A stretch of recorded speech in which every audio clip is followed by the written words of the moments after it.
नई बात करो कि आज मैं क्या हूं, पुराना क्या हो गया भूल जाओ। मैं अपना एग्जांपल देता हूं। अपने एग्जांपल से पहले मैं एक और एग्जांपल देता हूं।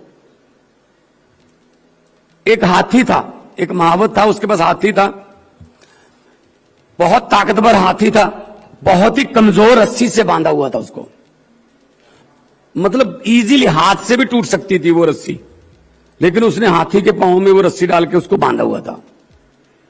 कोई बंदा आया उसका दोस्त, उसने कहा यार ये तू बहुत बड़ा रिस्क ले रहा है। कहता क्यों?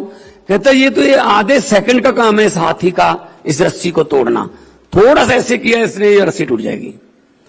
इसको चेन लगा दे, लोहे की चेन से बांध दे इसको। महावत ने कहा नहीं नहीं खतरे वाली कोई बात नहीं है।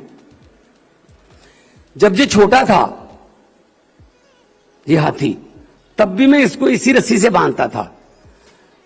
तब इसने 2-3 बार ट्राई की इस रस्सी को तोड़ने की, लेकिन उस समय इसमें इतनी शक्ति नहीं थी कि वो इस रस्सी को तोड़ सकता। उसके बाद इसने ये बात अपने मन में बिठा ली कि ये रस्सी मेरे से टूटेगी नहीं। आज ये ट्राई ही नहीं कर रहा इस रस्सी को तोड़ने की, पुराने फेलियर को लेके बैठा है।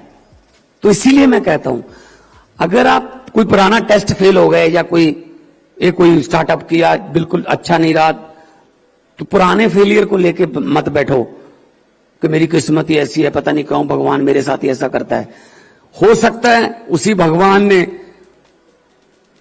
वक्त के साथ आपको उस टेस्ट को दोबारा पास करने की काबिलियत दे दी हो। पुराना फेलियर बिल्कुल नहीं। मैं पहली इलेक्शन हार गया था 2012 में। 2012 में विधानसभा पंजाब की इलेक्शन हुई, नई पार्टी थी, मैं हार गया था। आम आदमी पार्टी उस समय बनी नहीं थी। आम आदमी पार्टी 13 में बनी है। तो मैंने कहा कोई बात नहीं, अगर आए हैं तो पब्लिक है, कई बार पब्लिक ये भी चेक करती है कि हरा के देखते हैं क्या यहीं खड़ा रहता है या जीतने आया है सिर्फ। तो मैं खड़ा रहा, लोगों के बीच जाता रहा। उसी इलाके से आज जो बोल रहे थे 2,12,000 से मतों के पंजाब में रिकॉर्ड मार्जिन से लोगों ने जिता के मुझे नेशनल असेंबली में भेजा, पार्लियामेंट में भेजा। तो परमात्मा जो करता है सही करता है। पहले मुझे ये था कि यार मैं तो हार गया, यार लोग इसका मतलब चेंज नहीं चाहते, कुछ मैं चेंज चाहता हूं सिस्टम में चेंज करनी। तब बाद में जब मैं पार्लियामेंट में गया, वहां जाके बहुत फेमस हो गई मेरी स्पीचेस, तब मुझे लगा कि भगवान जो करता है अच्छा ही करता है। अगर जीत जाते 12 में तो शायद पंजाब में रह जाते, नेशनल असेंबली में नेशनल लेवल पे बोलने का मौका नहीं मिलना था। फिर 14 में जीते, फिर 19 में जीते। सो भगवान जो करता है अच्छा करता है, अपना काम करते रहो बस। विजन क्लियर होना चाहिए। शिव खेड़ा जी मिले, मैं उनकी किताबें पढ़ता हूं, यू कैन विन। मैं बहुत सी मोटिवेशनल किताबें पढ़ता हूं, स्पीचेस सुनता हूं, और मुझे अच्छा लगता है कि अब मैं इस पोजीशन पे हूं कि मैं आपको ये बता सकता हूं कि फेलियर और सक्सेस में क्या फर्क है। वो देखो ना, वो कहते हैं जी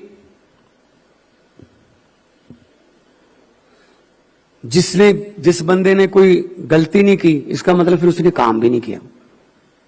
गलतियां काम के दौरान होती हैं, आगे बढ़ो, गलतियों से सीखो। हां, वही गलती दोबारा करोगे फिर बेवकूफी है, इसका मतलब सीखा नहीं है कुछ आपने।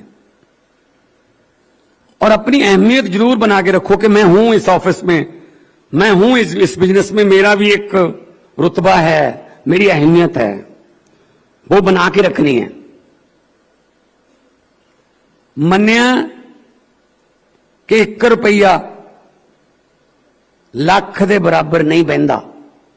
मन्या कि 1 रुपया ਲੱਖ ਦੇ बराबर नहीं बहता, पर जरा सोचो जे ਲੱਖ चो 1 रुपया कट दी, वो भी ਲੱਖ नहीं रहिंदा,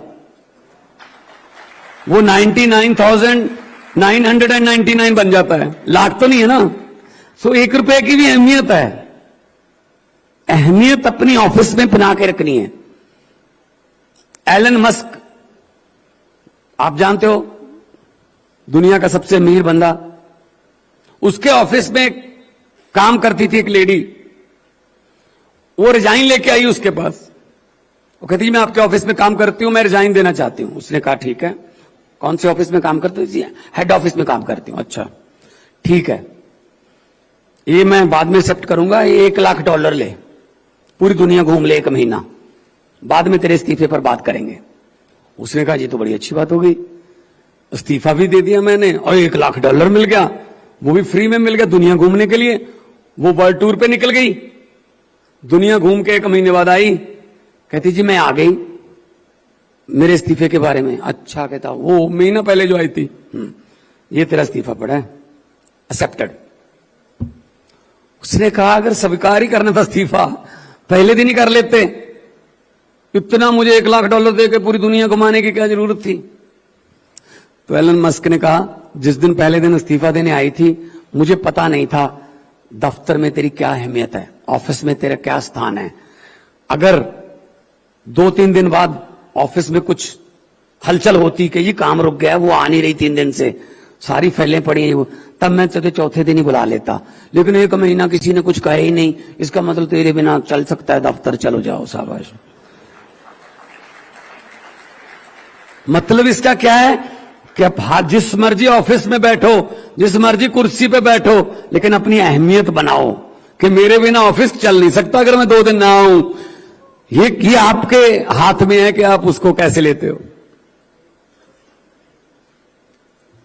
तो पंजाब सरकार की तरफ से न्यू आइडियाज को पिक किया जा रहा है और new ideas, out of the box ideas अभी पंजाब सरकार में हमने एक लागू किया जो आपने नहीं सोचा होगा वो, लेकिन वो बाद में बहुत अप्रिशिएट हुआ। हमने क्या किया, 1 अप्रैल से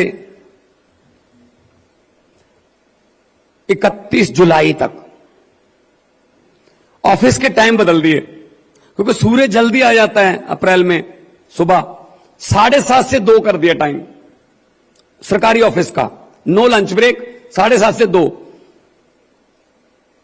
और 7:30 बजे जो अपने आदमी अपने काम पे जाना है, किसी ने दुकान खोलनी है, किसी ने दिहाड़ी पे जाना है, वो 8 बजे के आसपास अपना सरकारी काम में जो दफ्तर में फाइल वाइल देनी है करवा के अपने काम पे जा सकता है। उसके लिए उसको काम छोड़ने की जरूरत नहीं है कि 9 बजे 9:30 बजे दफ्तर खोलेगा, 11 बजे बाबूजी आएंगे, उसके बाद फिर काम होगा, पूरा दिन जाता है उसका।